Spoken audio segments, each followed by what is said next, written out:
When it comes to ideation, one of the more interesting questions is who actually owns an idea. When it's a bad idea, it's pretty generally yours. When it's a good idea, however, everybody wants to share in it and take responsibility and credit for it. Sometimes the whole thought of who owns an idea isn't as straightforward as you might imagine it to be. It can be a little bit complicated and confusing. Let's use an example to illustrate what I'm talking about here. Several years ago, there was a university which had a national reputation when it came to entrepreneurship and undergraduate students. And one of the things that they would do is every year they would have people come in from the community and from businesses, and they would talk about problems that they were experiencing, things they had issues with, and the students would listen to those issues and problems, and if they chose to try and come up with a solution, try and kind of help with one, they were encouraged to do so. So here's a company or a business, an individual, whatever, that has a problem. They're looking for someone to help them with that problem. The students listen to it, say, yeah, I think I can help with that, and they follow through on that. There was no requirement whatsoever for the students to do this. Students had to, during the course of their 4 years, write a business plan and come up with a business. It easily could be their own idea just as easily as it could be somebody else's problem they were trying to solve. Well, one particular year, these two individuals, a married couple, came to that evening and they talked about the problems they had. They were both graduates from this university. They had both started a very successful company, and that very successful company was raising worms. These worms were used to create compost. These worms were used to naturally keep crops healthy as opposed to putting insecticide upon them. These worms were also used for fishing. In other words, they really knew a lot about worms, and they were the masters in that category. Well, one of the problems that they had is they had a problem with worm poop. Here was this byproduct that was being created by the worms that they were growing, and it would stack up. I mean, it would build up. They didn't know what to do with it. They were looking for a solution. They were hoping someone could come up with ways of coming up with disposing of the worm poop. As soon as they started talking about this idea, immediately half the undergraduate students tuned out. Nobody cares about worm poop. So that wasn't really something they were interested in.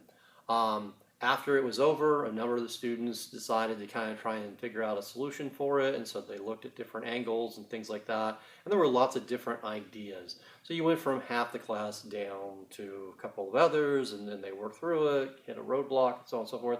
So you walked through the process until you actually had just one student who was left. And this one student who was left came up with the idea of creating a website. That website was called pooyou.com. And at pooyou.com, anybody could go and they could order a vial of worm poop that would be sent to someone they were unhappy with. So for example, let's say that I got my telephone bill, and my telephone bill is twice what I was expecting it to be. So I'm really upset with AT&T. What I would do is I would go to pooyou.com, I would order some worm poop, and I would have it sent to them. AT&T.com would open up their package. Here's the poop in there. Because it is all from worms, it is completely sanitary, and it's okay to send it through the mail. No problems with that whatsoever. And AT&T would say, oh my gosh, we have an unhappy customer. And I would feel good because I actually sent them something that made them unhappy. So for $5, I could send them this worm poop. If I wanted to, I could spend $10 and I could double the deuce and send them twice as much. There was value in this in that it allowed a website to actually be created to sell the poop, but more importantly, it allowed a database to be created that could create a baseline of happiness. So AT&T, once this got rolling, may get 3 or 4 packages of worm poop each week, and if suddenly that spiked to where they were getting 300 or 400, then AT&T could know that there was something wrong and that they had done something different than what they normally do. That would be valuable information to AT&T. It would be even more valuable information, however, to one of AT&T's competitors, because Sprint or T-Mobile or someone else could look at it and see that there had been this spike up in the number of unhappy customers at AT&T, and Sprint could then contact those customers and say, maybe you ought to think about switching to us. So there was value in getting rid of the problem that existed with the product, but there was also great value in this database, which could be sold in multiple forms to multiple individuals. And so PooYou was launched. Now, The university, because they had put the two parties together, the university insisted that they owned a portion of this particular company. And in fact, that was their policy, that they owned a portion of any company that was created by any student at any time while they were a student at their university. So the company was founded, the company was started, it got off the ground.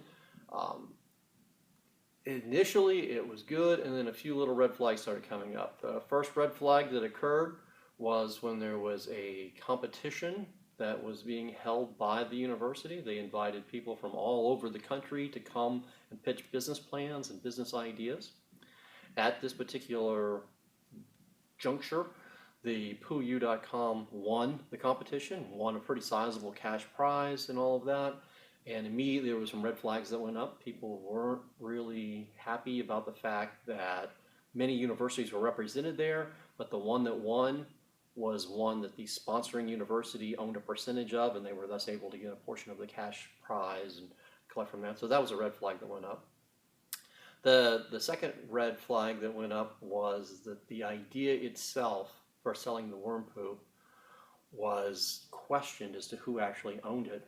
The student who came up with the idea, who created the website, who created the database, who did the pitches, who did the elevator sales and all of that, thought that the idea was his, that he had put it together. The university insisted that the idea really truly belonged to them because they had facilitated all of this. The married couple who owned the worms insisted that the idea was theirs. They were the ones who had the problem. They were the ones who initiated it. They were the ones who began it.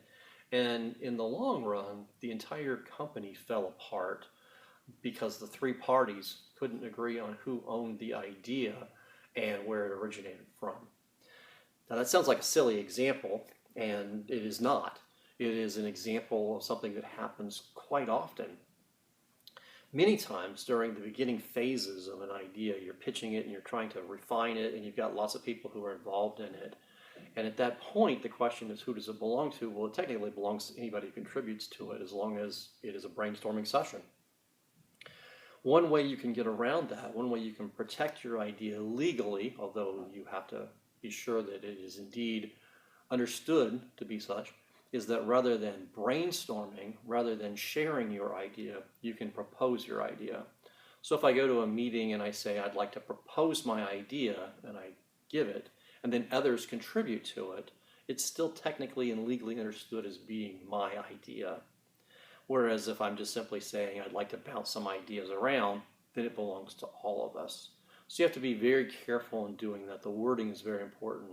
But if you make the intent that it's going to be a proposal that you're delivering as opposed to a sharing that you're doing, it can still be your idea, and you may still have some ownership and later legal claim to it as it progresses and switches and changes as it goes along the process.